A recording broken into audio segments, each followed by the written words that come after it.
Good news, MCU fans. We finally time-slipped to the best of all Marvel content timelines. From the same team who faithfully broke down Secret Invasion episode by episode. We're finally getting our just desserts, a show that will have everyone talking, in a good way, with a side of suspiciously green key lime pie. Join me, David, and my co-hosts, Jean and Elysia, in the Lorehounds feed each week for a new helping of the MC Universe, as we break down Loki Season 2, episode by episode, covering all the angles from casual fans to Marvel stans. Plus production news and rumors. And of course, comic book comparison. So pack your pruning sticks. And don't stand too close to the temporal loom. You're going to need a clear head for the time storm ahead, because Kang is coming. Warning, the Lorehounds Loki coverage is part of a healthy podcast listening lifestyle. Side effects may include temporal mind meltdowns and irrevocable love for Oscar winner Ke Huy Quan.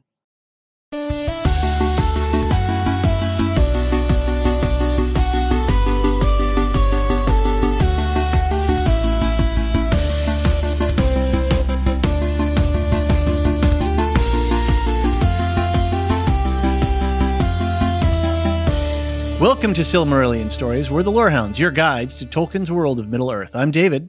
I'm John, and this is our podcast for Of the Flight of the Noldor, the 10th portion of the Silmarillion. For this episode, we've got a special guest with us today, Marilyn R. Pukkila. Marilyn has been a regular contributor to many of our shows, including this one and our coverage of the Earthsea Cycle by Ursula K. Le Guin. You can find a link to Marilyn's website in the show notes below. In this episode, we are going to be discussing the theft of the Silmarils, the Oath of Feanor, and the first kinslaying of elves. And definitely send us feedback. We save it up between episodes. Send us an email to lotr@thelorehounds.com or visit us at our website where we've got a contact form, or you can use the nifty voicemail feature. We've got a Discord server, link also in the show notes, and we've got a great community with a dedicated Tolkien channel and channels for all the other shows that we're covering. You can stick around to the end of the podcast if you want to hear programming notes about the rest of our coverage for October and November. If you'd like to support us directly, head over to patreon.com/thelorehounds. Ad revenues are fickle, and Patreon is really the best way to help us grow the podcast. For as little as $3 a month, subscribers get ad-free podcasts, early access to everything. We've got special live watch events and other exclusive content just for subscribers. David, it's time to bring in the one, the only, the oxen-mooted Marilyn R. Pukkila. Yes. Marilyn, how you doing? Good evening, gentlemen. I'm doing fine, thanks. How about you? I'm swell because I get to talk to you about nerdy stuff all night. I mean, What could be better? what could be better? Who knew we were so lucky? Indeed. Now, Marilyn, you have mooted recently. I have. I guess it's not that recent anymore, but we put off recording this podcast. So it was recent when we planned to do this podcast. You went to Oxenmoot and you had a report for us to give. I know we mentioned it on our interview with Bear McCreary. That'll be out cool. before this, actually. So you can go listen to it now. We dropped your name to Bear. Oh, did you? Oh, Yes. We did. Woohoo. Bear was thrilled that you enjoyed his speech because I guess he was intimidated by the academia of the moot. He was nervous to talk to a bunch of academics. He's like, that's not really my world. And Bear McCreary does not seem like a man who has a nervous disposition. No, I'm astounded. I'm gobsmacked. Yeah, He was so happy. I mean, a man who commands thousands in an orchestra with his creative vision, whatever. But he did say he was like a little nervous, and it's hard when you're presenting from a Zoom thing because you don't have that immediate audience feedback, or even on a Zoom 1-to-1. Right. So, but he was pleased to hear that he was well received. So, I'm so glad. No, I don't know what it is. Academics tie their shoelaces and eat 3 meals a day when they're fortunate and all just things. Like anybody else. But exactly. I suppose some of them try to develop a reputation of that sort, but most of us don't have time for that. We're too busy enjoying ourselves and each other and all the people who love Tolkien. So, can you maybe provide a little context for what Oxenmoot is, when it happens? What's the upshot of it? What is its purpose, or what's the whole deal for it? Sure thing. Introducing the Oxenmoot Report. John. Why did you scrounge up that? You gotta keep your eyes on John. He's gonna slip. He's a keeps trickster. you on your He's got a toes. little. Trickster He's got is a little it. Loki in him. Absolutely, There you go. he does. Oxenmoot means moot, of course, like Entmoot, a gathering. And oxen is derived from an old version of the name for Oxford. So it literally means gathering at Oxford. Oh, there you go. And this was the 50th anniversary.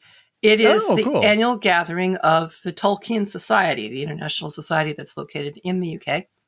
Okay. And so Which is not that doesn't represent the Tolkien estate. This is the like Friends of Tolkien kind of thing. Absolutely. The Tolkien Society is a charitable organization, and its intention is educational. Okay. So a lot of their projects center around introducing Tolkien to the world, providing everything from book lists to regular symposia and lecture series and so forth. The thing about Oxenmoot is it is a gathering of multiple types of people. Okay. So we were 350 strong in person, and then there were additional couple hundred attending online. So it was a major gathering literally from around the world. And so one of the major challenges is how do you figure out a schedule for people who are representing all the time zones, right? Right. And they do a fantastic job. They were entirely hybrid during COVID, and since then, entirely online in COVID, the first year of COVID in 2020. And then since then, they've been doing hybrid type gatherings. So there are papers, academic and fan, and I mean, I don't like these distinctions, but let's just say out of a very wide range on all topics under the sun. Right. I mean, you could go, it depends on like the level of academic rigor. Are you citing your sources, and are you providing an extensive bibliography, or are you writing a personal opinion piece, if you will, sort of? I suppose that's a level of distinction, right? Well, they're also independent academics. I think the bottom line is, if you are a credentialed academic kind of thing, then that's how you're making your living. But there are, or if you have a sponsoring institution that you work for or you write for. Yes, so. Although there are brilliant independent academics who do not have a sponsoring institution, who are every bit as quality, sure, of course, as any of the other ones who are actually teaching and researching within an institution. Yeah. So, being the spouse of somebody who's writing a PhD right now, I can tell you the level of academic rigor for that versus, say, like a piece of business corporate annual report or something like that is entirely different, sort of qualitatively. Definitely. So there were some invited guest speakers, including Bear McCreary, which was terribly exciting. They kind of hyped that for a while before they revealed it, just before we all gathered. So people were very excited for that. Brian Sibley, who was involved with a number of different projects over the years. A lot of people maintain that his adaptation of Lord of the Rings is the best that has ever been. Okay. Whether visual or strictly, audio.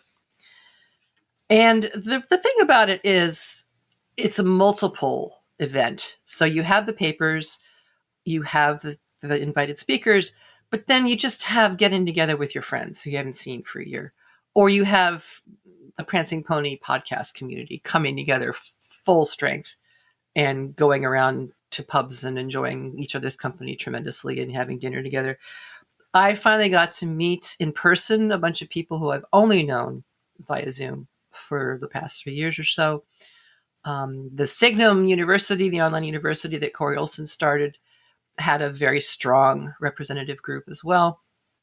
But they also do, there was a fabulously funny parody of the Simple Silmarillion, which involved the Silmarils represented by the bottom ends of 3 beer cans held together. Luthien, released from bondage. Yes, they went there, not distastefully, but still they used that particular pun.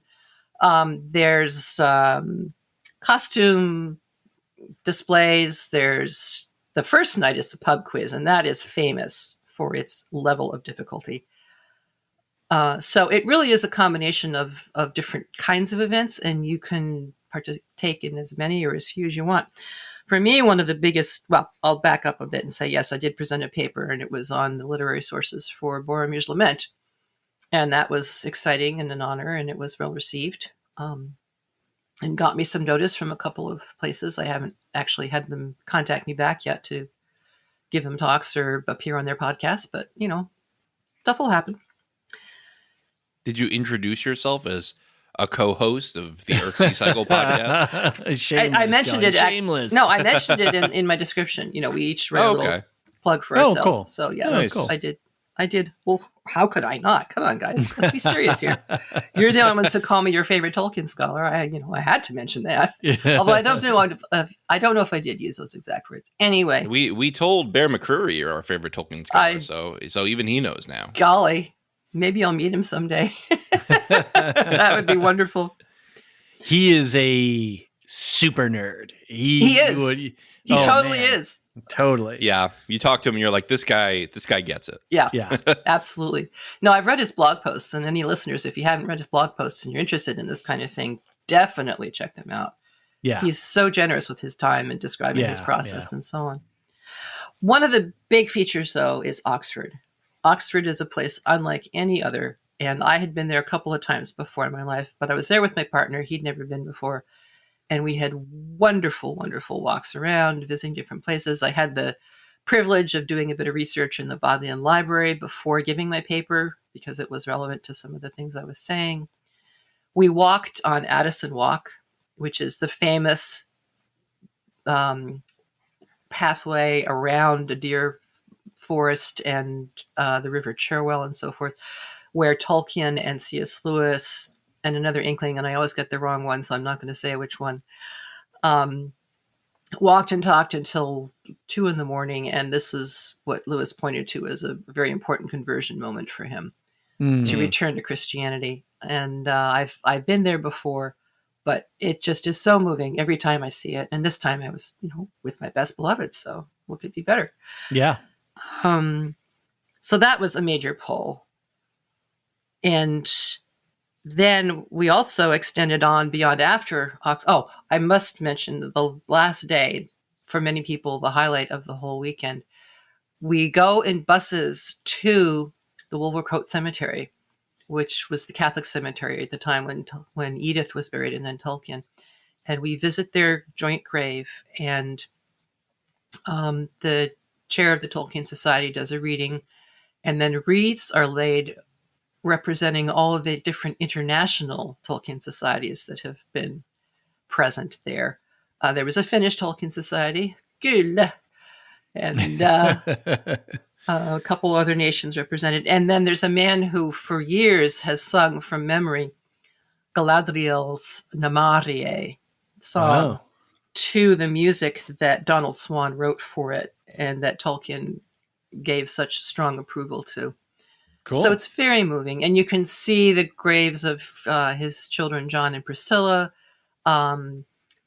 Humphrey Carpenter, who was the first and I think the best biographer of Tolkien, is also buried not too far away from there. So it's a very moving way to end. And then Bob and I went on to Birmingham, which is Tolkien's childhood home. And just everywhere you walk, there's a blue plaque, and Tolkien lived here for a year. Well, not quite that, I exaggerate for effect, but it was just astonishing to actually be there, to visit the oratory where the fathers who were his family after his mother died were, to actually go to Sarehole and see the old mill where the 2 millers would frighten the boys. And so many moments of serendipity. My favorite one, we were walking back from Sarehole up towards the bus stop where we had to catch the bus to get back into where we were staying. And I had determined from a guidebook that there was an actual house that the house that he and his mother and his brother first lived in when they were in Sarehole. Very cool. Which was really remarkable. So we stood there on the sidewalk. It hadn't been altered very much at all. Took pictures and so forth. And then as we turned to go, there's a woman walking towards us. And it looks like she'd been out, picking up trash because she had one of those gripper things in a bag and so forth. Right. So we said, hello, how are you? And I said, I suppose you're accustomed to people taking photos of this place all the time because it was Tolkien's childhood home. And she said, I know. I live there now. No. Would you like to see the back garden? No. Wow. Oh, that's nice. It's not like the Breaking Bad house where they're like getting restraining orders. Well, I can imagine they might have to. Yeah. Yeah. I think the Brits Yeah. are a little more polite about that sort of thing. But anyway, I mean, she didn't let us in the house, nor would I have expected her to. Yeah. Besides, I'm sure it's been changed several times since they were living Sure. there. But just to get a sense and feel for how big the plot was, we walked through Moseley Bog where they went gathering. I mean, it was really very, very special. So, Very cool. yeah, it was a great time. Were there any standout papers delivered that really caught your attention, or anything that any new lights shed on the works of Tolkien? Or Well, one of the keynote speakers gave a terrific paper about Tolkien and the moon. okay, She's an The moon? astronomer. She loves the way he includes accurate descriptions of astronomical phenomenon. And this Mhm. was what drew her in the first place. So yeah, that was a really delightful one. Very cool. There was a lovely paper on the folks here are queerer, talking about queerness and how it was or wasn't represented. Mhm. You know, basically focusing on the forming of a community of people who didn't necessarily match the sort of normative Mhm. standards of their community. Mhm. A fellowship, if you will. A fellowship, if you will, precisely.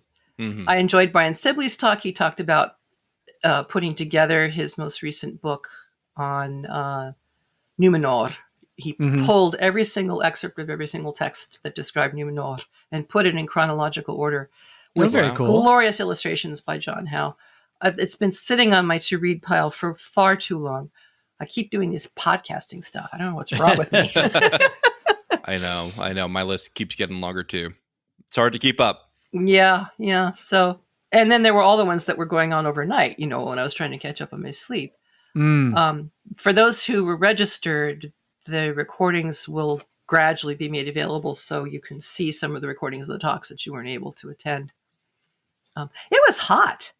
Yeah. Yeah, not so much the weekend in Oxford. I mean, the week in Oxford, but then the following week in Birmingham, it got into the 80s for crying out Wow. loud. This In is England? England in early September. What is going on That's here? not normal. Yeah. No, None of that. definitely not normal. Things Definitely are not weird. normal. Things are weird. And will Treebeard you would not be- approve. Will you be attending next year, or was this sort of a, you've fulfilled your pilgrimage requirement and you can complete that part of your faith journey? Or Well, if I do attend, I think it'll be via Virtually. Zoom this time, Mhm. virtually. Yeah, it's expensive, you know, Mhm. and Well, it all adds up with the hotels and the flights. all adds and up. Yep. Yeah, and for sure.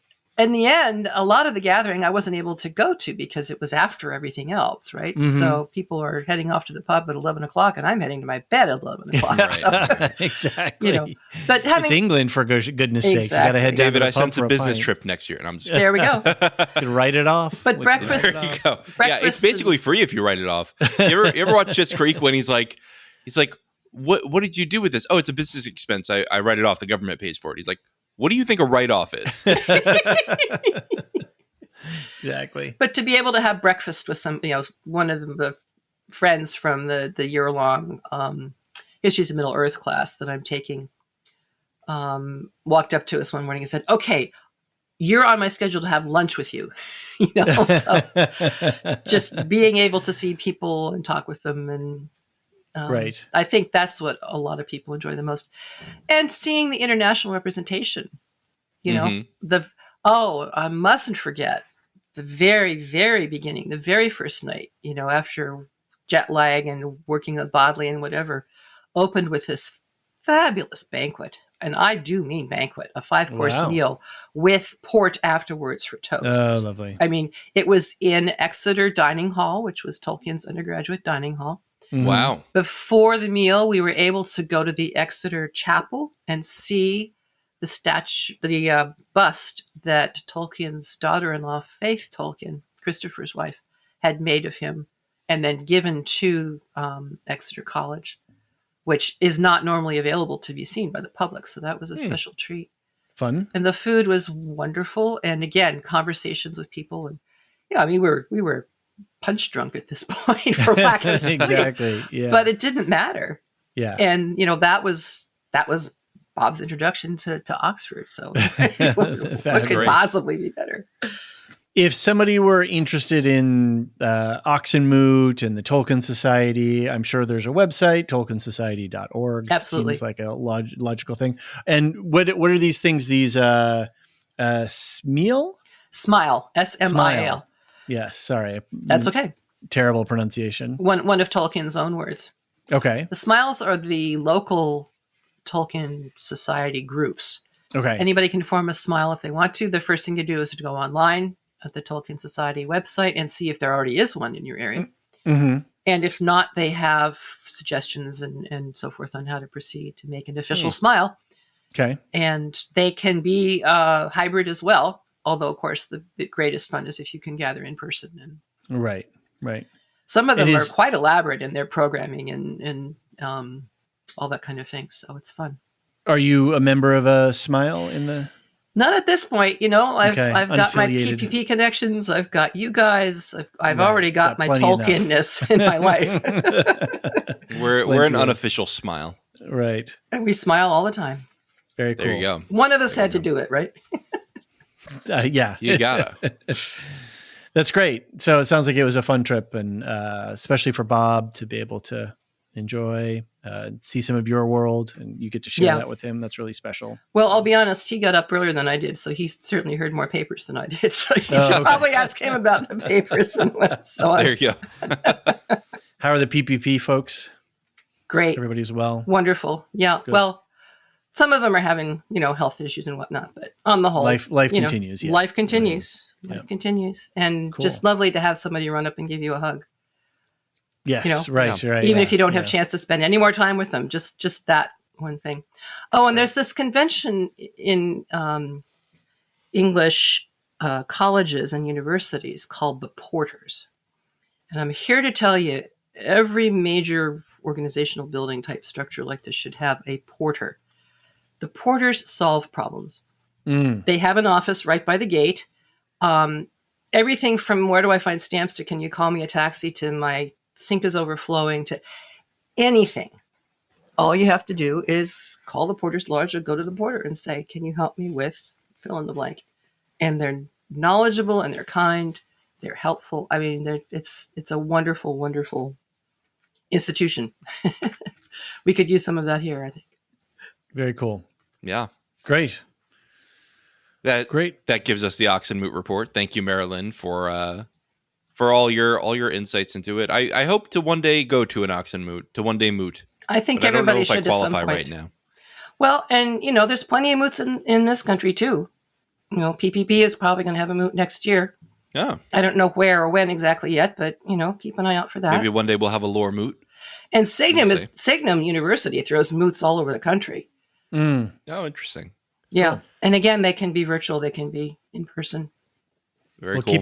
Keep us informed as we progress throughout the years. If there's anything interesting that comes up with any of these moots, then that Lorehound listeners would like to know about, definitely.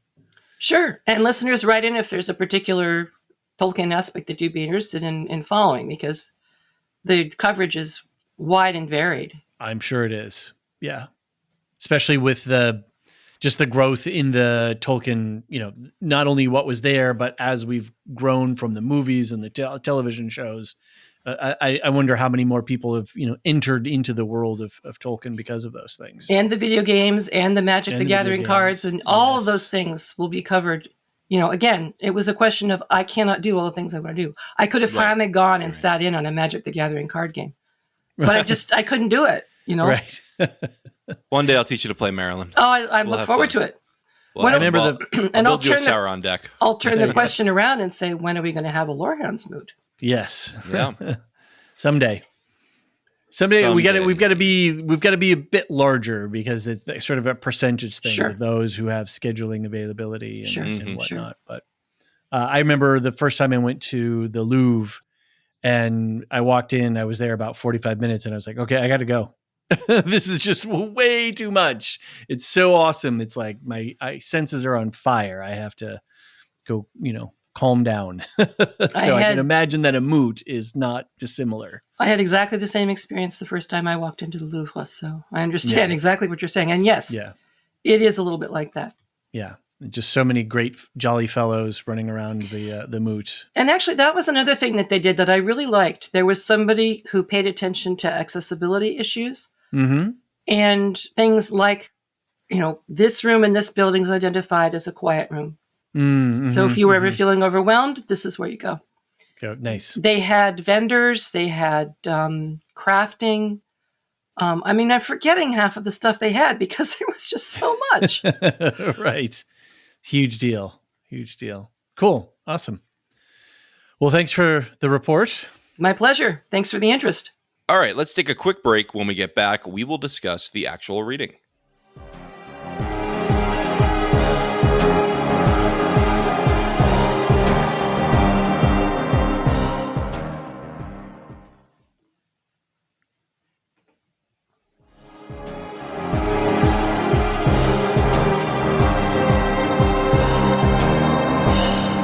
And we're back. All right, so we've read the chapter of the Flight of the Noldor, which is a massive behemoth of a chapter for the early Silmarillion. I know we were talking about it was getting easier to read for a while. This is, I think that this chapter is a great read. It's just long. It's not. It's still not. It's not the Begots anymore. We're on an adventure now. Which is great. It's just kind of sizable compared to the other surrounding chapters. It's almost 3. You could break it up into sub chapters, and there's so much packed into it. It just rolls from one topic to the next. Right. Now, I know David has to leave us in a few minutes, but David, do you want to give some general impressions on the chapter before you head out? I think you pretty much summed it up. It was dense, it was packed, it was adventure filled, there was oaths sworn, there were evil monsters, there was, ice chasms. I think when you think that you're going to read a Tolkien adventure, that this is what you're kind of more expecting than a lot of what comes before. So it really feels like, we've arrived now. Like there's been a lot of setup and a lot of context being given, and then this feels like finally there's some stakes have been laid down. There's an inciting incident. There's the bad guys turning on each other. Okay, we've stolen the loot. Okay, we're getting away with it. This is cool. Hey, I want my cut too. Right. Maybe. Okay, here's a little bit. Well, give me the rest of it. Right. There's all of the bad guys falling in on each other. The whole thing of of blood oaths being sworn and kinslaying, this is it's got it all. It's a really cracking episode or chapter, I guess you could say. Yeah. It's the most infamous of the deeds of the Noldor, I would say. Yeah, for sure. The most infamous.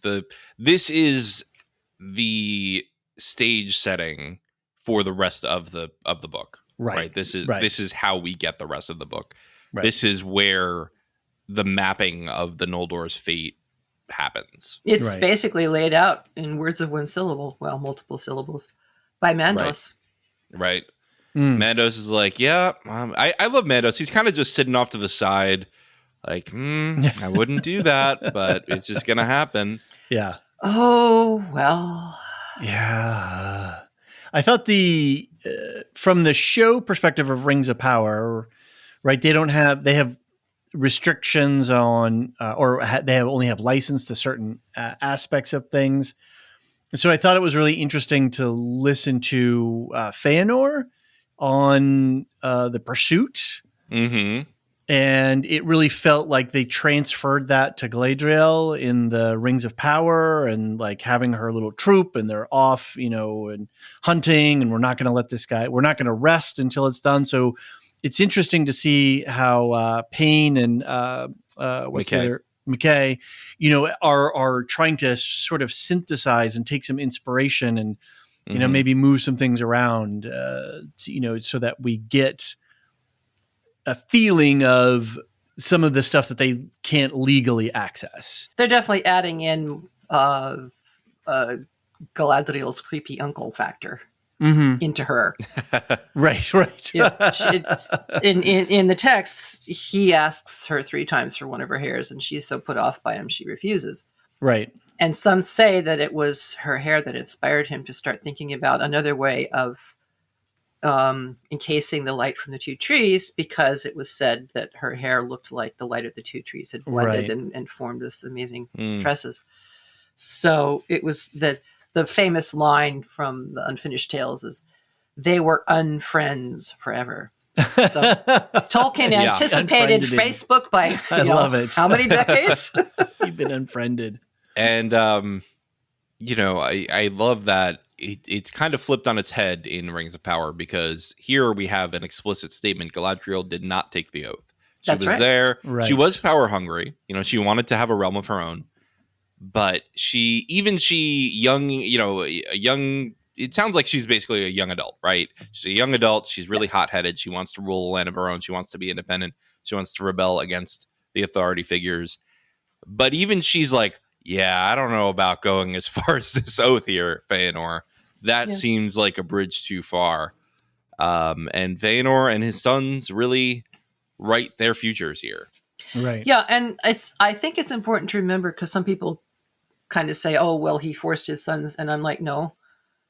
The sons freely, they leapt up and took the oath right after him. There was no coercion. Now, he does later on make it more explicit, but I don't want to spoil, so I will say no more for now.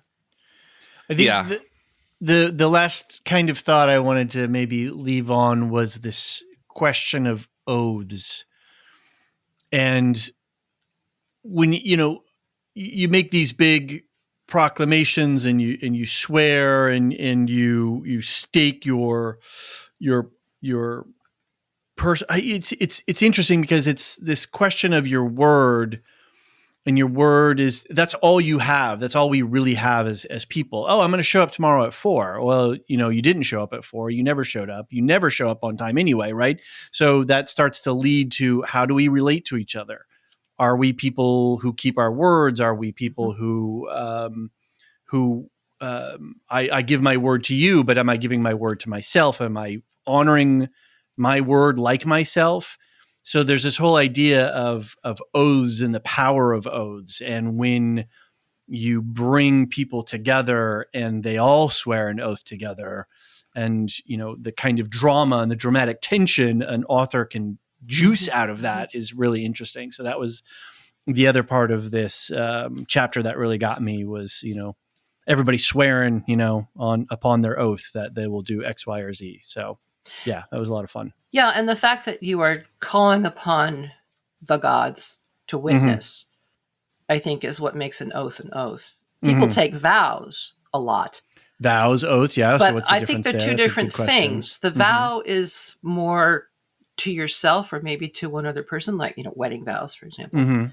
Or a vow of silence, or a vow of chastity or poverty. Yeah. Faramir says, when he's talking with Frodo and after the reveal of the ring and so forth, he said, I've already said to you, even if I found it lying by the roadside, I would not take it before I knew what it was, but I would hold those words as a vow. That's how important it is to him to keep his word, that his self-integrity rests in this. Whereas it's interesting from a Quaker perspective, the existence of oaths implies lies. Yep. Because otherwise, if you are known as a person for a word, so Quakers won't even take oaths. They affirm instead, because otherwise, I'm saying, the rest of the time you can't trust me. Well, like Faramir, in a way, your word isn't just your bond; it's yourself. Yeah, I say exactly. Your word is yourself, and your contemporary pagan practices. They talk about your magic is only as good as your word, because your magic comes from your words, from what you say and state. And so if you don't act on those, you don't fulfill them, as it were. If you don't honor them or affirm them or whatever, then you're going to have pretty wishy-washy weak magic, because you yourself apparently are fairly wishy-washy. And you're gonna, yeah, and if you're not a practitioner, you're gonna have wishy-washy relationships, and people are not going to be able to depend on you, or they're going to know you in a way that maybe you don't have an opinion of yourself. That's not what you'd want from your relationships. So, and yet at the same time, you look through the whole corpus of Tolkien's literature. I don't think he thinks oaths are a very good idea. No, I mean Elrond shows that he's still, recovering from the oaths of the Noldor. Exactly. Which he wasn't even alive for the oaths of the Noldor. So, but he sure was alive for their consequence. He sure was, yeah. Which is really, that's what I was saying before about the dramatic tension that an author can juice out of a good oath, right? Because it's going to cause conflict. It's going to cause people to go, God, why did I swear this bloody thing? I'm going home, right? And I'm like, no, you can't go home. You swore an oath, Exactly. Which is what the Oathbreakers learned to their cost. Exactly. At Dunharrow. And they vowed to pursue with vengeance and hatred to the end of the world Vala, demon, elf, or man as yet unborn, or any creature, great or small, good or evil, that time should bring forth unto the end of days. Whoso should hold or take or keep a Silmaril from their possession. Not a narrow oath. You touched it and you didn't bring it back to me. You're dead, right? Yeah. And I have right after here I have the Kindle version pulled up. For so sworn, good or evil, an oath may not be broken. And it shall pursue oath keeper and oath breaker to the world's end. Mm-hmm. Yeah. Interesting. So either way, you're totally, what it is. Yeah. Great. Okay. Well, I think I'll bounce out of here. I hope you guys have a good chapter. I will be eagerly waiting for publication, and so I can listen to the rest of it. And what's next, John, so that I can start reading? We got Of the Sindar. Let's do that as its own thing. Of the Sindar. Yep. Okay. Sounds good. I will get to reading that chapter, and I hope you guys have a fun and fruitful conversation. Sounds great. Thanks, See you later, David. I hope you feel better and get re-energized. Thanks. All right, Marilyn. David has left us, but we still have our oath to fulfill. And so we will begin talking about the chapter here. I don't fulfill oaths. I affirm. Fair enough. You can be the Galadriel here.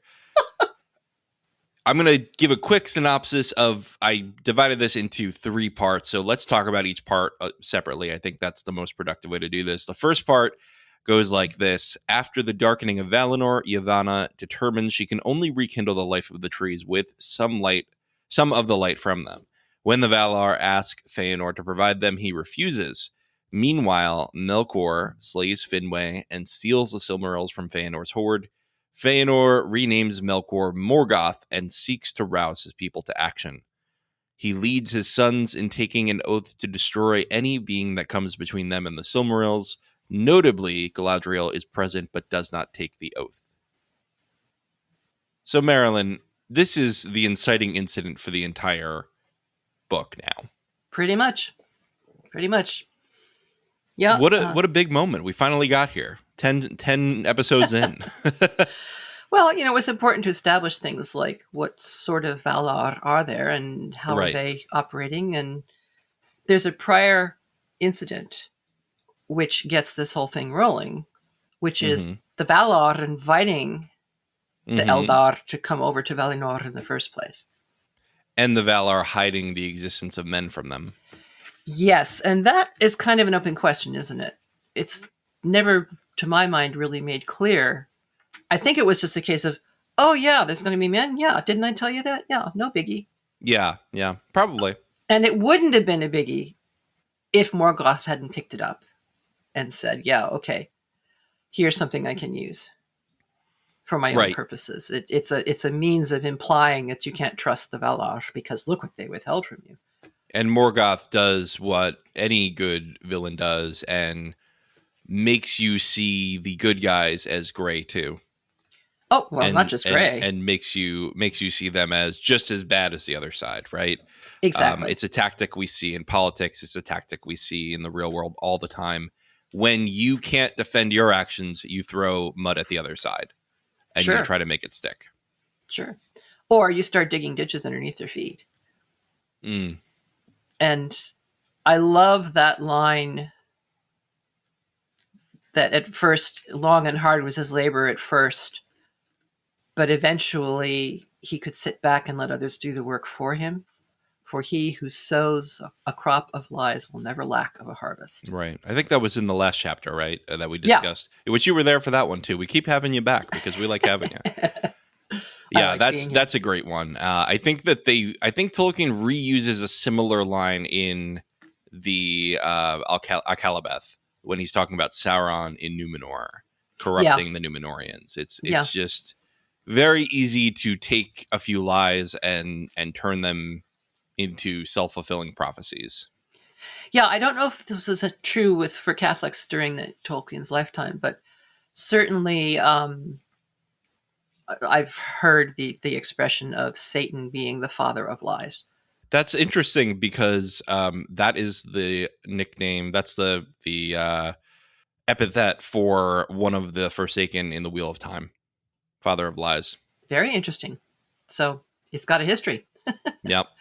And I don't know if Shaitan has the same reputation in Muslim tradition or not, but that seems to be, and a lot of resistance to Harry Potter in the early days was, well, he tells lies all the time. This is terrible, evil, blah, blah, blah. And, my first thought was, well, look at all the quote unquote grown-ups who've lied to him all his life. Right. There's a lot of lying going on around here. And, right. I'm not sure why you're criticizing so harshly this one child. I mean, he's kind of swimming in lies. He sure is, yeah, and he doesn't have much room to swim in that cupboard. But here we've got the whole of Ammon, and it's all in the dark now. But something that I think Fëanor has a point on this, and this is another.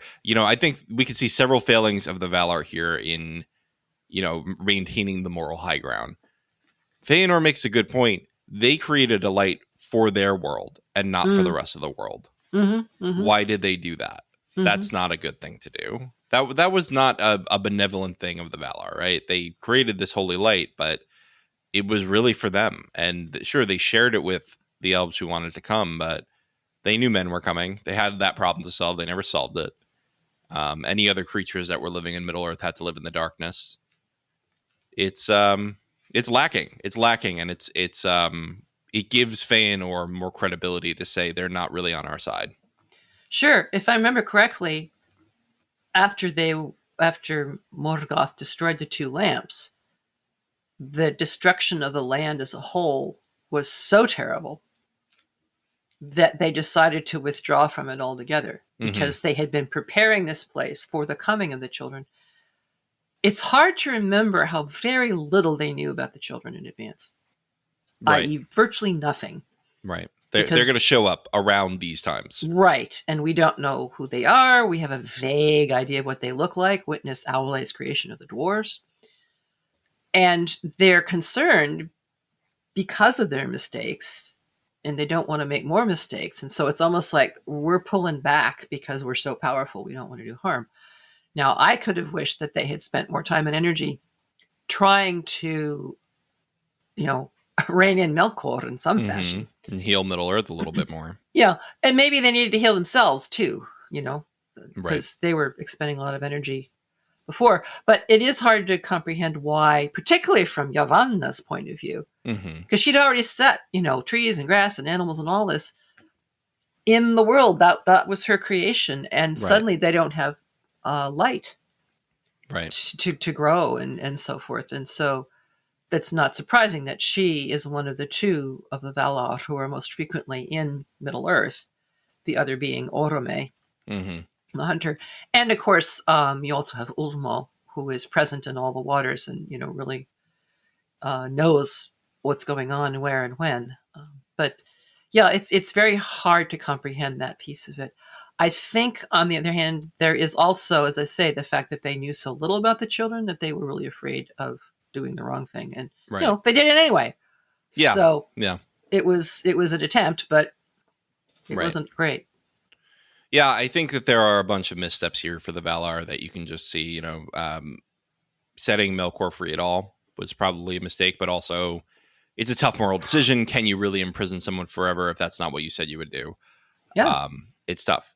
Then you have the withholding of information. You have the light of the trees being only for a short period. Mm-hmm. You even have the Valar really pressuring Fëanor to give the Silmarils, whereas if they would have let him, I think they basically treated him as a petulant child right away and made they decided from the moment that they asked him, he's going to say no, which is much or rather than that, they decided he owed it to them rather than graciously asking, we know you made these great things, will you please be the hero we need right now? Yeah. And restore the light of the trees. Yeah. They took away his opportunity to do the right thing, and they treated it as an order and a punishment. And only Aule speaks up and says, you don't know what you're asking him. Right. Well, there's also the fact that he pulled a sword on his brother and had been exiled for 12 years. Sure. So his previous record might lead one to think, okay, this guy needs some, direction, perhaps, for lack of a better word. But also, it's sort of like when you're raising a kid and the kid has acted up. Mm-hmm. The next time the kid has the opportunity to act up, do you treat them like they already did? Because that's just teaching them that they're the bad kid, and that they should keep being the bad kid because they're already expected to be the bad kid. Right. If you say, that's not you, that wasn't you, and you're better than that. Mm-hmm. That is an opportunity for them to tell that story to themselves, right? You are more than the worst thing you ever did. Mm-hmm. And the whole thing of restorative justice, these are very modern concepts. The idea of judgment, and we almost expect judgment and right and wrong, and we appeal to what we perceive to be the gods or the demiurges for quote unquote justice. Judgment is a very human concept. It is, a lot of people think it flows from divinity. And my understanding in divinity, they're too busy loving us to judge us. We've decided judgment is a thing, and what's fair and what's not fair. I mean, it's a very different concept. But Tolkien was working from a very traditional religious concept, shared by the Abrahamic faiths. So why not? And, they responded in kind. I also think of Tulkas, Holky Tulkas, who I always think of as a sort of an interesting version of Thor, saying, well, who would deny Yavanna? Right. And so Aule is the one who steps in and says, look, you don't understand what you're asking. Aule, Yavanna's husband, comes in. Exactly. And even Yavanna, because Yavanna says before any of this, I can only do this once. Yes. There's some things I can only do once. Then Fëanor comes in and says it's the same thing. You're asking me, you're asking me to save her one-time deal with my one-time deal. And then later on, Fëanor turns around and makes the same ask of another group, but we haven't gotten there yet. So it seems to be, asks all around. It's the cycle of abuse. Right. Yeah. And all initiated by this atmosphere of suspicion and mistrust and so on by the father of lies. Right. I mean, look, Fëanor clearly had a lot of anger issues and clearly was not the hero that he needed to be. He was certainly morally gray at best, really more morally on the bad side. I mean, by the time I would say at the point of refusing the Silmaril, he's morally gray. Once you get to the kinslaying, he's on the villain side. He's really just going full evil. It's beyond. Yeah. Yeah. But it's interesting how Tolkien constantly ties in this notion of supreme creator with supreme fall. Aule seems to be the only one who escapes that because of his humility. Right. And because his creation comes from a genuine love of creation and the desire to give away what he has created. Right. There is no possessiveness in him. And this is why, for me, the dangers of possessiveness is one of the 9 themes of Tolkien. Right. I mean, look how the Silmarils got stolen. They were in a horde. Right. And Fëanor became more and more suspicious, but his suspicions were being fed by other factors. But again, the loss that he experienced very early on did not give him a very solid basis for trust, I don't think. And then you Right. have the whole discussion of was it right for his father to marry or not? And we've, don't need to litigate that again. And you did it in an earlier chapter anyway. But that is another piece that has an ongoing impact on him and his character. But then it just it dissolves into jealousy and hoarding of his father's love. And let's say Finwë bore some responsibility in this too, because he clearly loves Fëanor above all his other children. Yes. And makes no bones about it. And so there's some responsibility there. Right. Which doesn't mean any of them deserve to be killed. But what I loved, there was another line in this chapter that I really, really liked, which was, I can't find it in the Kindle version that I'm looking at, but this idea of Fëanor absolutely hated Melkor. Yes. And renames him Morgoth. But Yes. the words he says are Yes. straight from Melkor's mouth. Yes. It's brilliant. It's absolutely brilliant. We absolutely cannot see ourselves in those who we fear and despise. Right. Meanwhile, Melkor has so much influence over Fëanor, it's insane. Fëanor is probably the most influenced elf by Melkor, and he's the one who hates him the most. He's the one who gives him his cursed name. Definitely, because he's the only one who's of any importance to Melkor. Melkor doesn't Right. waste his time with anything lesser. Why should he? That's why he completely ignores the Teleri. Right. And doesn't even try to sow any lies or suspicion in them. And of course, the Vanyar are beyond him, because their whole thing is they are seated at the center of, for lack of a better word, divinity, although I don't like to use that because they are not gods. We have to keep reminding ourselves of that. They are created beings themselves, and therefore they are flawed, and they make mistakes, and they don't have full knowledge that we usually associate with the deity. Marilyn, did you ever watch Doctor Who, the newer Who?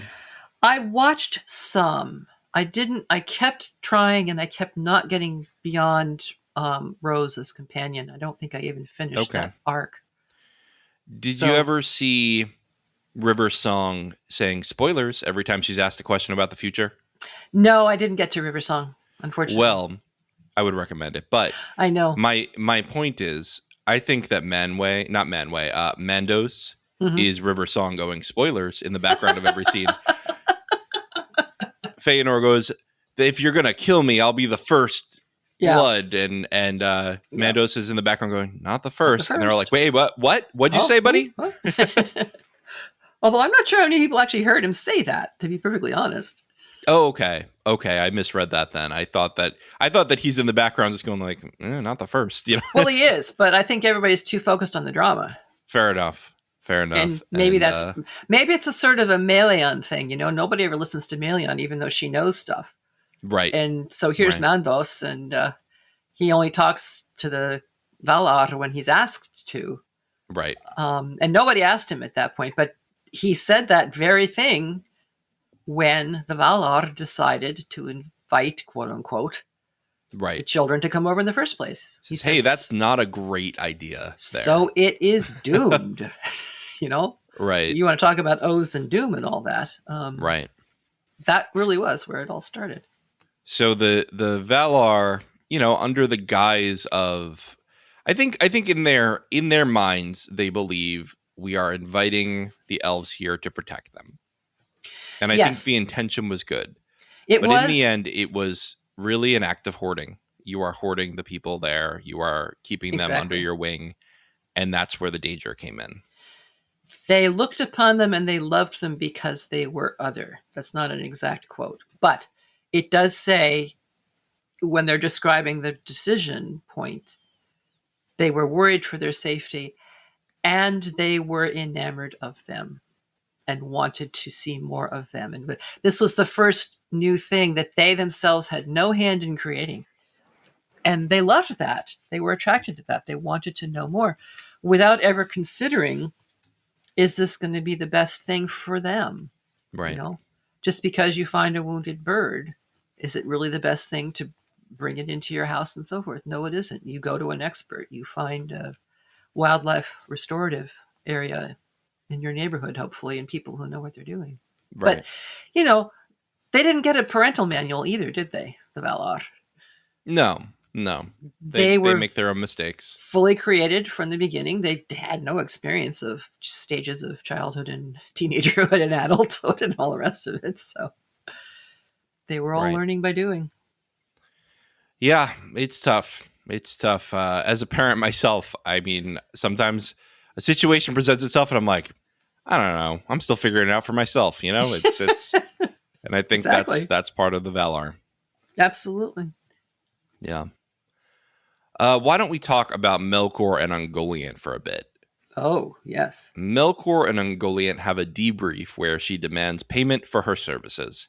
Melkor pays her all the jewels he took from Fëanor, but withholds the Silmarils. Ungoliant attacks Melkor, but his Balrogs arrive to fight her off and send her toward Gorgoroth. Melkor then raises Thangorodrim and builds his fortress Angband. He sets the Silmarils in his crown. Can I say, Thangorodrim is my favorite word in the entire Legendarium. It's a great word, isn't it? It's fun to say. It feels good in the mouth. Yeah. You can kind of chew on it. It sticks to the top of the roof of your mouth, It's like peanut butter. Melkor and a castle of peanut butter. Interesting image. I mean, a lot of people get stuck in the prisons there. That is true. But I hope they don't stick to the roof of their mouth because, that would be even worse. Maybe. Yeah. Or maybe not. So Ungoliant, still hungry after all that light. Yeah, I mean, she's kind of an image of insatiable female, isn't she? I mean, it's sad to say, but when you consider there's so few women and female characters right in the first place, and both the spiders are female spiders. Right. Do you believe Tolkien that he wasn't influenced by the spider that bit him? No. I'm sure he believed it. I'm sure he believed it himself, and he's always helping spiders out of the bath carefully and putting them out in the garden or whatever. Yeah. Yep. It was a very early trauma of shock and horror and overwhelming whatever. And as a 3-year-old, 2-year-old, I can't remember exactly how old he was. He did have a memory of running through the garden on a very hot day. Right. So I have a hard time believing that didn't affect him. It could have been unconscious, and that's fine. I agree with you, Marilyn. I think he absolutely was influenced in it. Why else do you have not one, but 2 giant spider monster women who are insatiably hungry, and all they want to do is to eat all the light and anything else that comes their way. Plus, she gives birth to a whole bunch of additional spiders, which are part of the madness of the Nangongortha between the northernmost and then the kingdom of Thingol and Melian. So that's where Beren has to travel and somehow survive. Right. Yeah, there's not a lot about this scene. There's really not a lot of lesson here, I don't think. The biggest thing, I think, is just that the Silmarils, even in a container, are burning Morgoth because he's just so dark and they're just so light. Well, and a lot of people try to point to this and say, see, Balrogs did fly. And because they had to go so fast. And I'm like, no, I'm sorry. They're Maiar. They can travel fast when they have to. No wings needed. Yep. Is Ungoliant a Maya, do we think? The implication is that she came out of the darkness independently of like out of Maiar. the void? Yeah. Okay. But she was sort of this clot of Is she an embodiment of the void? Did darkness Melkor of the take void. him back with her? Take her back with him? Some people say that, she was sort of a detritus from Melkor's evil thoughts when they were singing with the song. And so that's part of it too. But clearly they're not exactly connected to one another. Right. Because he has to go and convince her, and she winds up almost eating him. And, it was, as they say in the PPP, it was a horrible first date. What is the reality? They do the Marvel What If series, right? What if Ungoliant successfully consumes Melkor here? Does she become the Dark Queen of Middle-earth? She doesn't care. She does not care. All she wants to do is to consume. So does she just eat the whole planet? Well, yeah, because at the end, the theory is she eats herself. Right. In her extreme hunger. Hmm. So if you got that whole planet, and, light in particular, she wants to eat, but she'll eat whatever else is around, presumably. Right. Because there wasn't a lot of light in Ungortheb. My what if is, what if she'd eaten the Silmarils? I think that would have imploded her. I think so too. And that was what Yavanna feared most, was that they would have been utterly consumed and destroyed. Yeah. But I think they probably would have, basically powered their way out of her body by sheer force of light energy. Yeah. Either that or I think they'd negate each other. This is the other possibility. Yeah. Yeah. Yeah, well, I think if she had tried, she would have bit off more than she could chew, so to speak. Melkor is biting off more than he can chew, though. He's putting it in a crown so he could avoid being constantly burned. I don't think it fully works, though, right? It's always bothering him a bit. Well, it's a very heavy crown, and he never takes it off, and even in sleep, and it's a weight and a burden. But it's a symbol for him. This is his way of saying to all of his minions, who already knew this anyway, I'm big, bad, and powerful because I stole these precious things away. But they certainly don't give him joy. I mean, he wouldn't know joy if it bit him on the butt. Right. So his notion is to be king of the world, but he never leaves Angmar ever again, except twice. And once, I think, before this happened, but the other time was when he was challenged to single combat, and I'm pretty sure it was Fingolfin. Please don't at me if I'm wrong. I believe you're right. But I think it was Fingolfin. I don't have the text in front of me, and that single was not combat. He gets injured, and he never forgives him. Right. Yep. Well, and interestingly enough, even Melkor could not stand the notion of being called coward and not coming out to prove otherwise. Right. Partially because he knew if he did, he would lose a lot of his allies, as it were. All right, so let's go back to Ammon. Marilyn, you've told me that you brought the text of the oath from Morgoth's Ring, which is one of the volumes of History of Middle-earth. Yes. Is that right? Would you like to read it for us? I would love to read it.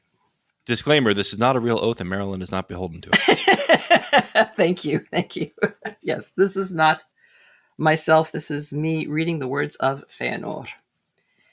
Be he foe or friend, be he foul or clean, brood of Morgoth or bright Valar, Elda or Maya or aftercomer, man yet unborn upon Middle-earth, neither law nor love, nor league of swords, dread nor danger, nor doom itself shall defend him from Fëanor and Fëanor's kin. Whoso hideth, or hoardeth, or hand taketh, finding keepeth, or afar casteth a Silmaril.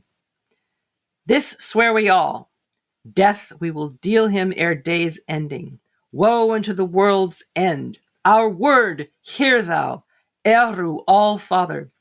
To the everlasting darkness doom us, if our deed faileth. On the holy mountain hear and witness, and our vow remember, Manwe and Varda. I'd say he's serious. I think so. There's more than a touch of the Anglo-Saxon here. Mm-hmm. If you notice the alliteration, there's a lot of the multiple dread, nor danger, nor doom itself. You know, that kind that's of super feel. Cool. Yeah, very rhythmic. He's called Eru All-Father, which is just a translation of Iluvatar. Mm-hmm. And All-Father was the Norse name for Odin. Right. So this is clearly from an earlier phase that Tolkien had. And I really wonder if Christopher decided not to include the entire text because it was so clearly from an earlier time than the subsequent rewritings and reworkings and new ideas and so forth that Tolkien himself had done as he continued to rework the Silmarillion throughout the rest of his life. Right. But I'm glad that he did publish it in Morgoth's Ring because it whoever summarized it, as it were, in the text of the Silmarillion, it still loses some of the impact, I think. Yeah, I think this would have fit right in. I don't think that this would have taken away from it at all. I think it would have added. But we're not Christopher, and we're not Guy Gabriel Kay. Yeah, but again, I think of Elrond warning Gimli against, swearing of oaths can strengthen quaking heart, according to Gimli, and according to Elrond, or break it. Yeah. Can I tell you a fun fact I learned recently about the Fellowship scenes in the Fellowship of the Ring movie? Please do. They apparently wrote all of Sean Bean's lines the night before, which is why he's looking down for the entire council. Yes. I saw this interview recently, and I was like, what? That's insane. Anyway, I needed to share that for our listeners, too. He had the scraps of paper on the inside of his shield, right, taped to his knee, and yeah, and he's shading his hand. One does not simply walk into Mordor. I know, it seems like he's because being so can't brooding. See his line. He's brooding. He doesn't want to make eye contact with Aragorn, all these things. But then you find out they just didn't write the guy's lines until the night before. Yeah, I mean, talk about seat of the pants, and right.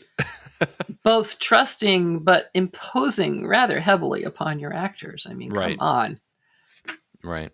Well, he did a great job. So good job, Sean Bean. He absolutely did. But then subsequently, blanking on the name of the actor who does Éomer, Carl something or other. Yes. Sorry, listeners. You all know who I mean. He's in The Boys too, which, Marilyn, I do not recommend you watch. It's very, very violent. And I know you always ask me on shows, is it going to be a lot of gore? Do not watch The Boys. Well, I also really enjoyed him in Thor Ragnarok. It was a very different kind of a character. He's a great actor. Carl Urban. That's his name. Thank you, Urban.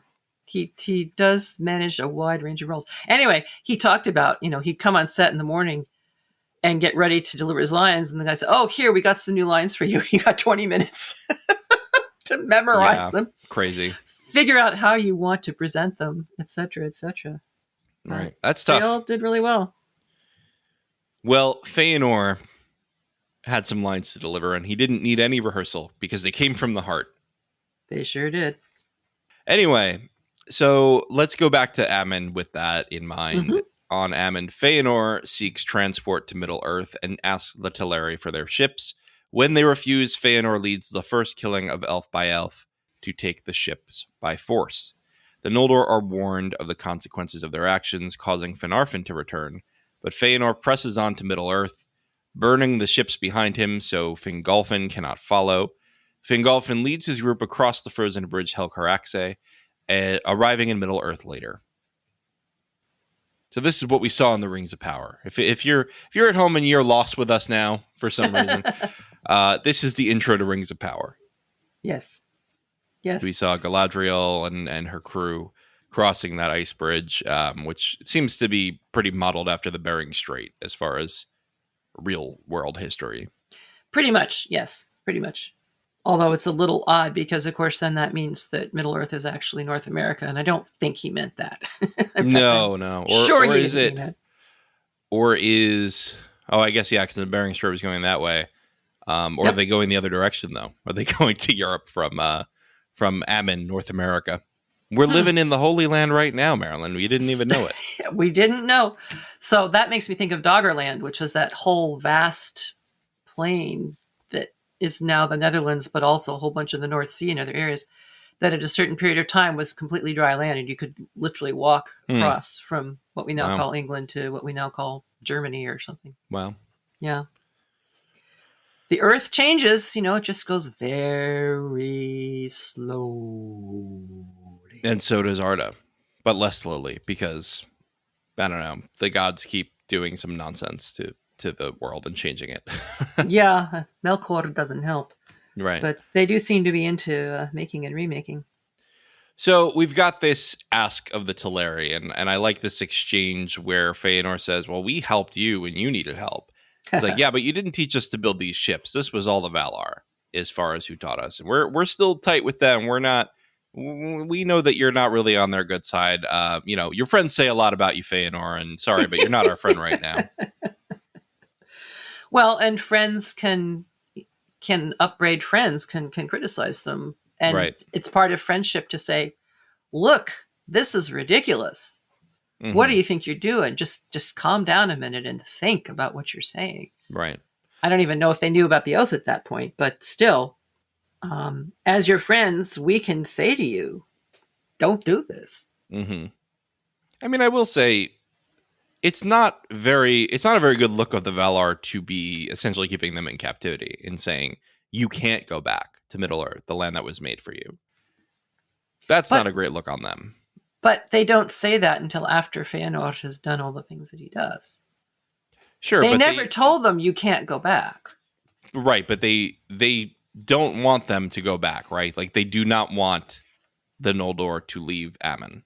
They're worried about what might happen to them. But Sure. They did not in any way constrain them until after Fëanor does these things. On Fëanor alone is my judgment placed. Manwë says at one point. And actually the Valar are a little hurt that they're being accused of something that they don't perceive themselves as ever having done, which is to constrain them. You know, and the whole thing about thralls, I mean, that's just absurd. Oh, that's absurd. Yeah. Yeah. I will say though, like if you got these people here to help them ostensibly, and you had to make an island to bring them over, it took an act of divine intervention to bring them over. Would be nice to give them an Uber home. You know, if they decide I'm not feeling this, I want to go home. Maybe you say to them, look, get a cooling off period, wait a week. If you still want to go, we'll shuttle you back. I think that would have been fair, but the whole vibe was just aggressive at this point. And part of it is the oath, right? I mean, you can't yell at your Uber driver and expect them to take you home.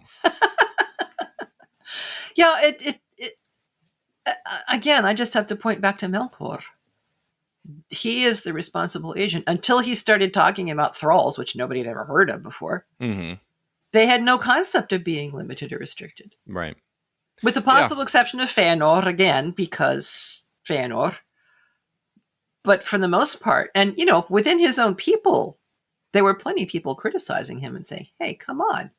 Yeah. You know, not just his brothers. Yeah, and even Finarfin, right, is like, I'm done with this. You know, the Golden House of Finarfin is staying in Ammon. Yeah, although his, you know, bunch of his children decide to go. And so there you have sort of a generational split in a way. Right. But the thing about the Teleri is that they didn't listen to the lies of Melkor because he didn't even go to them. He didn't think they were worth his time. Right. At the same time, they are creators and they are possessive to some degree of their finest creations. I mean, we have, again, I think I mentioned this earlier, you know, the finest two trees, the finest Silmarils, the finest ships, and they refuse to give away these things which we have made and we can never make again. You know, we didn't learn the craft from you, but from the lords of the sea. The timbers we wrought with our own hands, and the white sails were woven by our wives and our daughters. Therefore, we will neither give them nor sell them for any league or friendship. For I say to you, Fëanor, son of Finwë, these are to us as are the gems of the Noldor, the work of our hearts, whose like we shall not make again. So once again, the epitome of a creator. Yeah.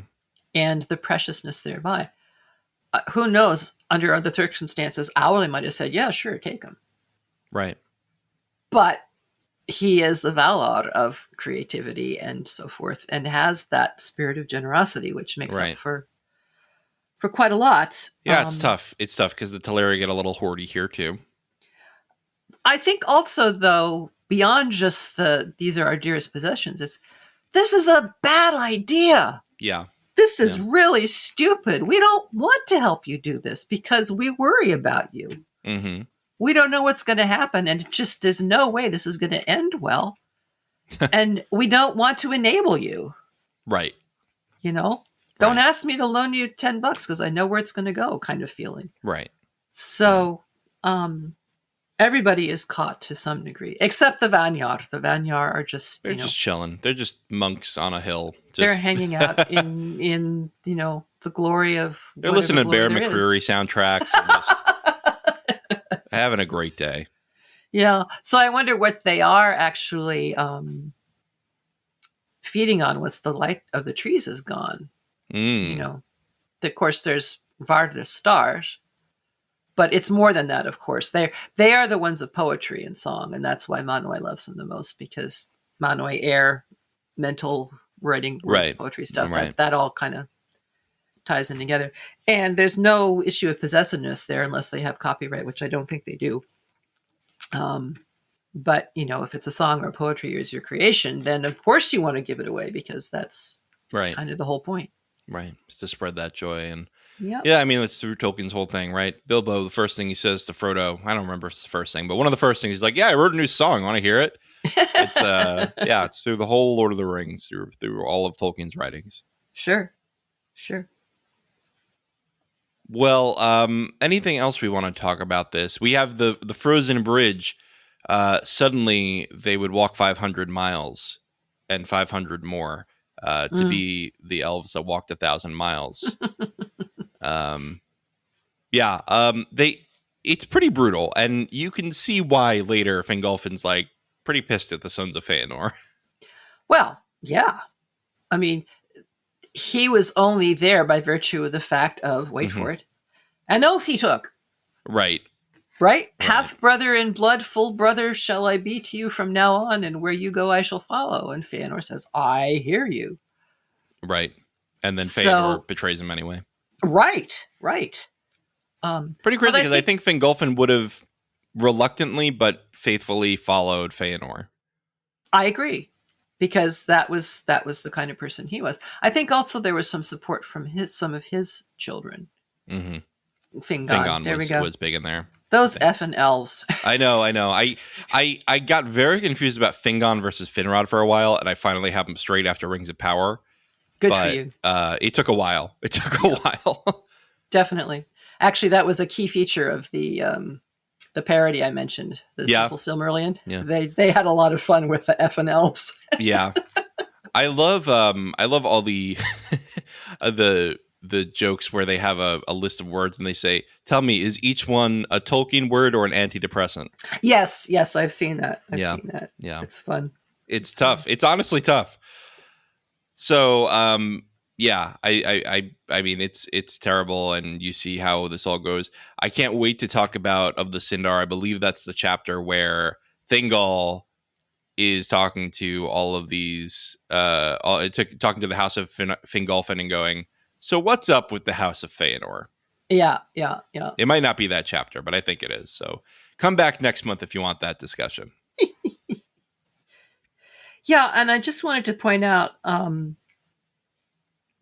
that we do have some gods who act against this, or demiurges or whatever, that Aule, who was the leader of the Teleri, called upon Osse, but it was not permitted by the Valar that the flight of the Noldor should be hindered by force. So there again, we're not constraining you.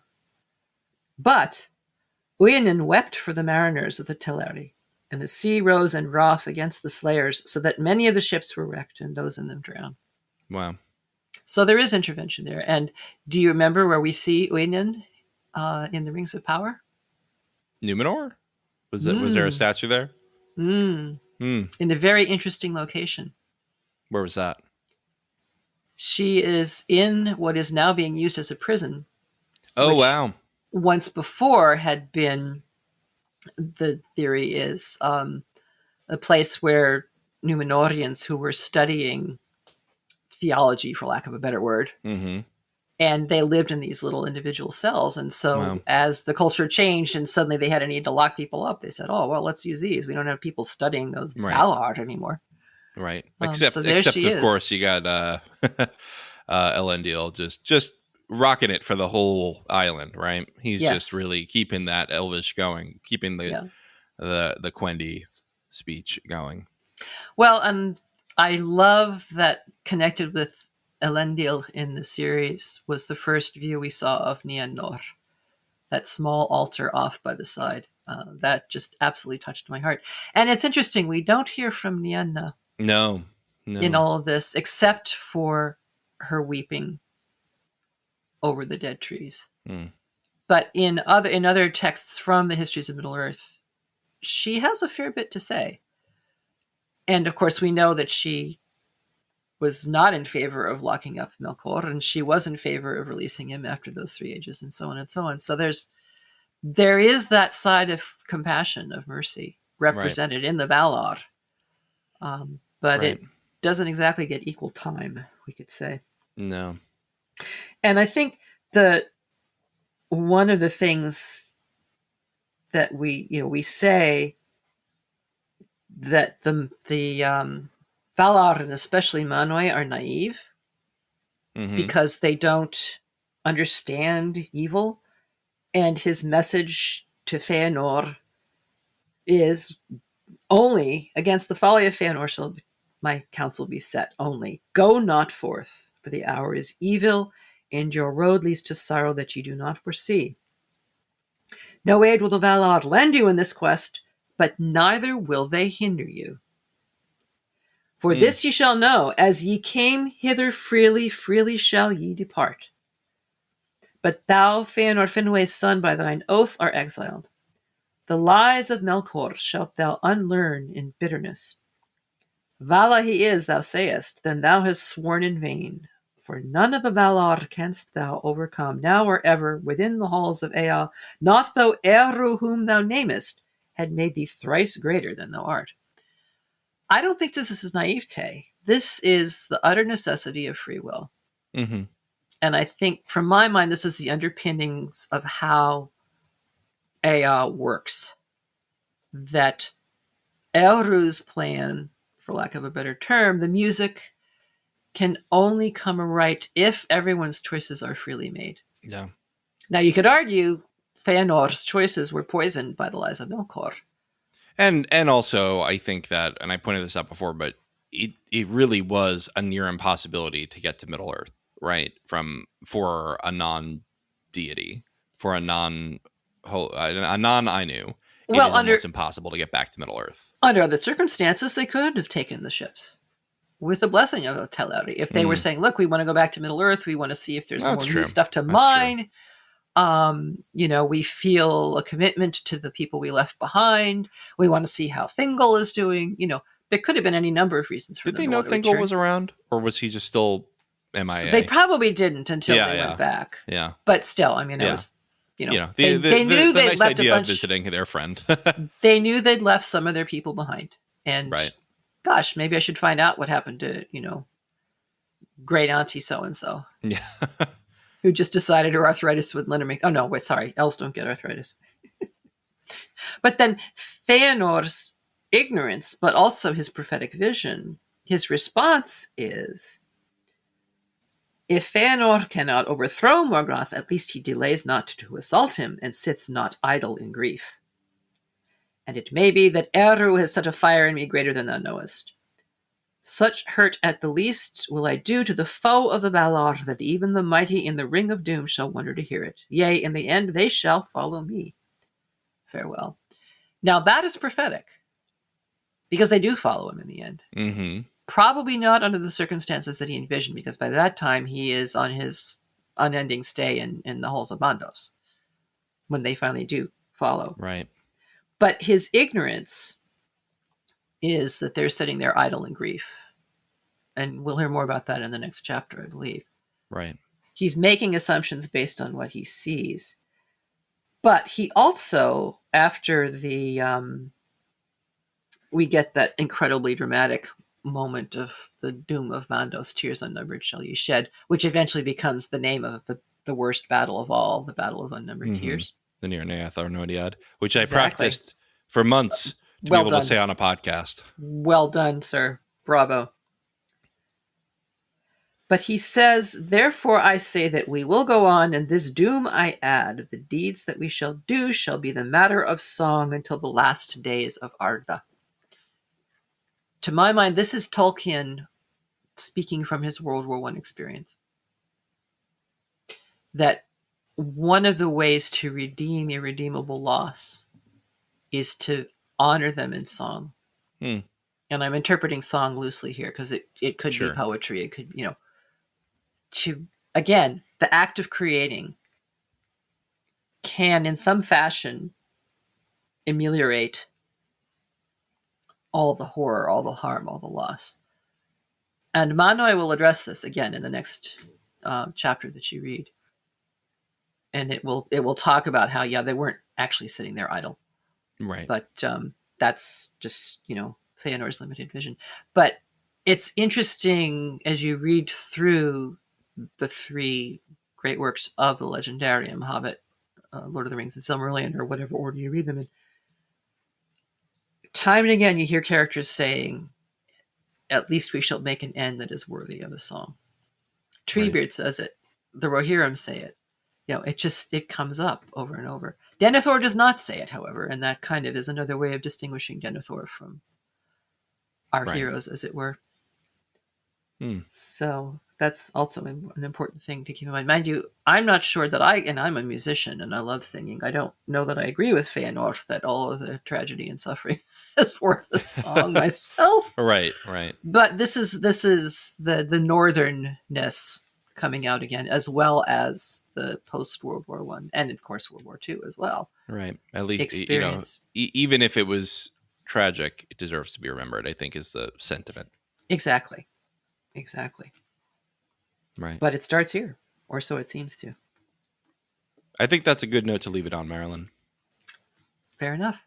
Thank you for all your contributions today. It's always a pleasure to talk Tolkien with you. Oh, absolutely. You've been with us since the beginning. It's so cool. It is. All because of a Barovian. I mean, that's just amazing. All because we couldn't use Google to look up the word Barovian. Well, it's been a pleasure talking about the Silmarillion with you. We don't have any feedback this month, I guess. But you can always send that to lotr@thelorehounds.com. You can go to thelorehounds.com, go to the contact form, leave us a voicemail even if you want to hear your voice on the pod. We always love doing that. Or you can head to our Discord server, which is also in the show notes. You can chat with us in real time. Marilyn, you're active on there. I'm pretty active on there. Yep. David's on there. We got a lot of people talking about Tolkien and all the other things that we're covering. So speaking of what we're covering, I want to talk about our affiliates quickly. We've got Properly Howard Movie Review. They've finished their first season or their new season of determining whether remakes of movies are better, worse, or on par with the average Ron Howard movie. That is their shtick, and they're having a great time. They are covering, they did Sorcerer, they did Dune, which we were on. They did RoboCop, The Thing. That was a really funny podcast. I listened to that one. Yeah. They got a lot of stuff in there. It's really great. And we just announced a collaboration with them. You can find that in the show notes too. We're going to be covering Severance Season 2 with them. They're currently covering Severance Season 1. So you can get weekly coverage of the first season of Severance now. You can also hear this really fun promo where we discussed whether we'd want to be severed while we're pooping, while we're sexing, while we're having sex, or while we're eating. And we all had to answer that question, and it got pretty funny. It got pretty light. So definitely check that out on the Severance feed. You can find that in the show notes or by looking up Severance, the Lorehounds, and Properly Howard on any podcast platform. Elysia is also back on her Woolshift Dust feed. She is covering The Fall of the House of Usher, the new really excellent Mike Flanagan show on Netflix. Before this podcast is out, there should be a podcast on our feed where Elysia and I talk about it. That's about an hour, and then she's going to have more coverage with, I think her sister is her co-host on that. Cool. So I haven't had a chance to listen to it yet. I'm probably going to listen to it before bed tonight, and I'm really excited to because the series was so good. Marilyn, it's another one I won't recommend to you because of gore. But I was going to say, Edgar Allan Poe, you're really going to use that to fall asleep? There's a lot of gore in it, I'm going to be honest. But it's I really remember well reading done. it. I remember reading Edgar Allan Poe in my high school days. The show really weaves together all of the hits of Poe. It's not just The Fall of the House of Usher. So there's a cask of Amontillado there somewhere? There is a cask of Amontillado. Oh, well, okay. Then they're doing their job. Yep, there sure is. It's actually pretty omnipresent. It's like all over the show. So anyway. And what do they do with ravens? You got to watch it, Marilyn, if you want to find out. There's a character there's a character named Verna, which is a main character who is an anagram for Raven, you know? Oh, okay. There we go. So Yes, well, protect your eyeballs and keep all the grapes and cherry tomatoes out of the way. There you go. It's very good. It's very, very good. So check that out. I know she's going to be covering Beacon 23, which is another Hugh Howey series, which is coming out on MGM Plus soon. Right. So check that out. Subscribe to that feed in the show notes or wherever you get your podcast. Wool Shift Dust is the name. Also on our feed, we have Loki season 2 going. I'm actually enjoying it as not really a Marvel fan. So definitely check it out. If you're at all into the MCU stuff, it's much better than Secret Invasion was. I promise. I did not like Secret Invasion, and I am really liking Loki. And Marilyn, you're on Loki, right? I think it's really well done. I'm enjoying it tremendously. It's not my usual cup of tea. Mm-hmm. I'm not comfortable with the whole multiverse. Uh-huh. Now you see it, now you don't. Flash, what's going on? I'm really confused thing. But they have enough through line to keep me going. Right. And enough little bits and pieces. But the production values are superb. Yes. And, Tom Hiddleston, what's not to love? Right? He's great. He's great. You got plenty of great cast in there. Owen Wilson's there. You got everybody. So check that out. As far as our less regular shows, we're doing this Silmarillion stories. We did an Earthsea episode, which should be out before this. Yeah. We did a creator one shot. I mean, I say we, I wasn't on it, but David, John, and Elysia did a creator one shot. I just recorded an episode of the Lorehounds play with Brandon. We discussed the RPG Skyrim, which is a long time coming for us. Of course, we're covering a 12-year-old game because what else are we going to do? And we just got plenty of stuff going on again. It feels like we've woken up after our triple coverage was kind of putting everything else to the side. Yes. Yeah. Yes. Marilyn, it's always a pleasure talking to you, but it's also a pleasure to thank our patrons. Definitely. And they are the ones who keep this podcast going and make sure that we can keep doing fun projects like the Silmarillion Stories podcast. Bravo, patrons. Absolutely. So our Patreon lore masters, our top tier patrons, get as part of their benefits a shout out every single episode.